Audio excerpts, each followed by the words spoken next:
Camaradas, ¿qué hay? ¿Cómo estamos? Espero que se encuentren muy bien, les mando un gran saludo. Un día como hoy, hace 3 años, comienza la operación militar de Rusia en Ucrania, y desde ese momento hasta el día de hoy el mundo ha cambiado como no lo hacía desde que finalizó la Segunda Guerra Mundial.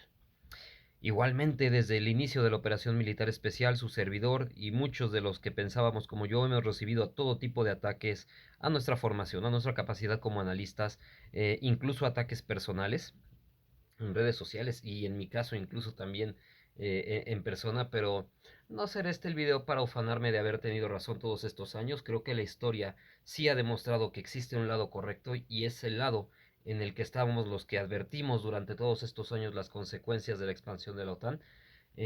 Pero no me quiero extender más en este punto, no, ya hice un video en el cual eh, me ufano y les digo, se los dije y se los advertí muchas veces, eh, y pues tenía razón, ¿no? No, en este video quiero analizar rápidamente un punto al que no le he prestado la atención suficiente, del cual solamente he hablado con las personas en las que confío más, y es el carácter civilizatorio que tiene la guerra de Rusia contra Ucrania.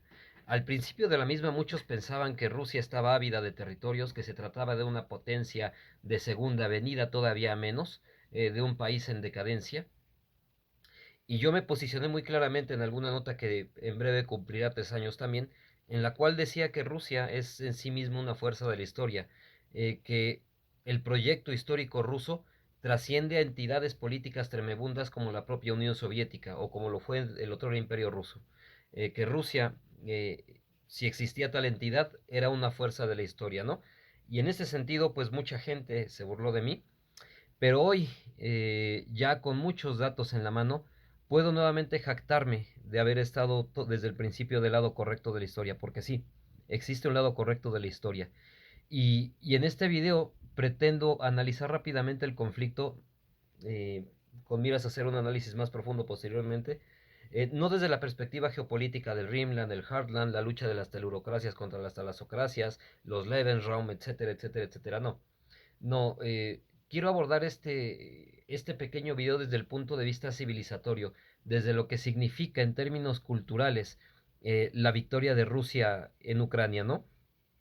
Y bueno, em, en términos culturales, en términos de civilización, lo que significa esta victoria rusa es el triunfo del soberanismo sobre el globalismo.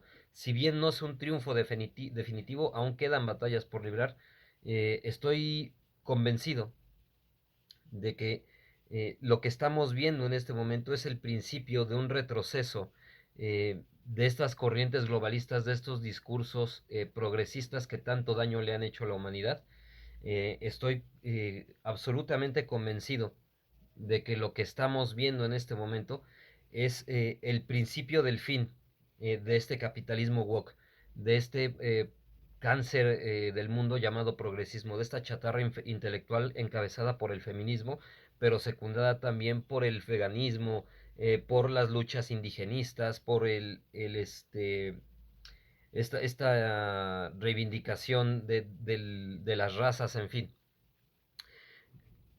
Y para esto me tengo que remontar al siglo XIX, para darles un precedente histórico que les permita ver que esta no es una lucha sencillamente de la guerra de Ucrania, ¿no? Que esta lucha pues viene de mucho tiempo atrás.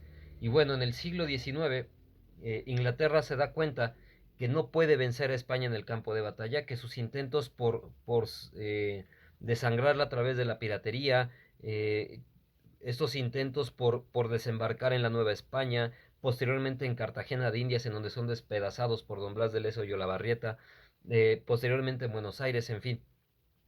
Estos intentos fueron fallidos, fueron humillaciones y fracasos para la corona británica, y la única manera en la que pudieron hacer frente a la fuerza histórica de España fue minándola desde dentro. Y es entonces cuando desde las logias masónicas inglesas se empieza a vender el discurso del iluminismo, que entre otras cosas propugna que cualquier idea más allá de la realidad material pues es una superstición.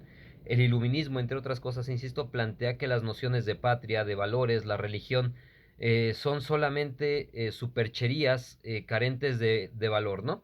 que a lo que hay que dedicarse pues es a la realidad material, a hacer negocios, a aquello que es materialmente comprobable, no confundir con el positivismo que se sirve de la ciencia, aunque tienen algunos puntos de encuentro, no es precisamente lo mismo, pero bueno, el punto es que esta idea del iluminismo eh, empieza a permear en Inglaterra, en primer lugar porque Inglaterra es un país carente de una cultura fuerte.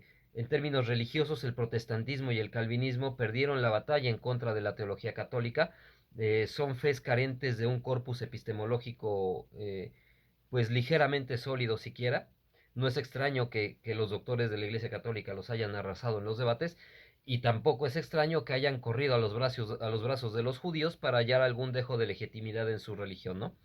Bien, eh, Inglaterra, a través de las logias masónicas, empieza a financiar a gente como Francisco de Miranda, como Simón Bolívar, como José de San Martín, para este, consumar las independencias de América y destruir desde dentro al imperio español. Bueno, ya quienes hayan estudiado este proceso histórico, pues sabrán que precisamente eh, estos próceres de la patria, pues en realidad eran caniches al servicio de la corona británica, ¿no? Bien, pero esta idea del iluminismo ha trascendido al siglo XIX y ahora lo que está pretendiendo, si en el siglo XIX lo que Inglaterra pretendía era balcanizar al imperio español, en el siglo XX lo que pretende el progresismo es balcanizar a los estados-nación. ¿Cómo lo quiere hacer? Eh, Borrando o minando cualquier atismo del Estado-nación. Y esto lo hace, insisto, a través del feminismo, lo hace a través del indigenismo, lo hace a través de las reivindicaciones raciales, eh, a la hora de atizar a estos grupos para decirles fue el Estado, o es el Estado en su conjunto el culpable de nuestra situación de opresión, ¿no? Es situación de opresión que es más ficticia que otra cosa, pero ya en su momento hablaré de esto, ¿no? El punto al que quiero llegar aquí es que Rusia, que esta guerra entre Rusia y Ucrania también es una guerra en la que se está oponiendo resistencia a estas corrientes globalistas, a estas corrientes de pensamiento que están buscando minar y diluir los estados-nación. ¿Por qué? Porque hemos llegado a un momento de la historia en el que los estados-nación empiezan a dejar de ser necesarios, en los que los estados-nación bien pueden pasar a un segundo plano y existen instrumentos de gobernanza supranacional que no obedecen a ninguna autoridad civil, que no son elegidos por que no tienen legitimidad en el voto popular. Les hablo del Banco Mundial, del Fondo Monetario Internacional, de la ONU, de la Corte Penal Internacional, de todo tipo de ONGs. Literalmente lo que proponía Robocop de este corporativismo fascistoide, pues se está cumpliendo. Y bueno, frente a este avance de este corporativismo globalista, Rusia jamás se rindió. Rusia se aferró a su historia, se aferró a su cultura, se aferró a las fuerzas que le daban cohesión a su Estado, se aferró a su nacionalismo y merced a esto está oponiendo una resistencia feroz en Ucrania. Y el triunfo de Rusia en Ucrania ha consolidado eh, el triunfo de otros grupos de poder en Europa y fuera de Europa que también están apostando por el soberanismo, que están apostando por mantener cohesionado a su Estado-nación. Eh, Rusia le está oponiendo resistencia a lobbies como el de George Soros, como el de los Rothschild, como pues este corporativismo de Wall Street, todos estos organismos de gobernanza supranacional de los que les he hablado, la propia Unión Europea, ¿no? Las instituciones europeas.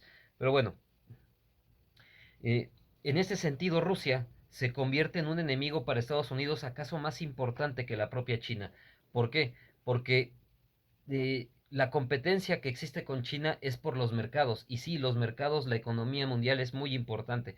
Pero para dominar al mundo no nada más hace falta de un gran poder económico. Hace falta que el dominado tenga esta percepción de que le conviene seguir así. Y eso es lo que Rusia está cuestionando abiertamente. Está cuestionando la pertinencia histórica de discursos de basura y de mengambre ideológica como el feminismo, como el progresismo en su conjunto, ¿no?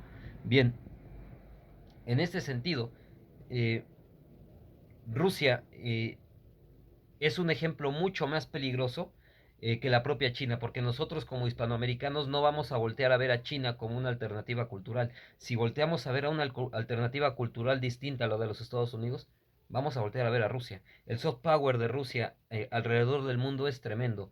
Y lo que está confirmando esta guerra de Ucrania eh, a través eh, de los golpes que se le están dando al partido único, del conjunto de elecciones que están perdiendo en Europa, en el Cáucaso, pues está demostrando eh, que Rusia no solamente está en el lado correcto de la historia, sino que además se está imponiendo en el campo de batalla militar y en el campo de batalla ideológico. Como les decía en aquella nota, Rusia es una fuerza de la historia a la que, a la que Estados Unidos ha cometido el grave error de subestimar, ¿no? En un momento posterior haré un análisis más profundo de todo esto, mientras lo dejo por aquí. Y en este tercer aniversario de la operación militar de Rusia en Ucrania, lo único que puedo decir es Slava.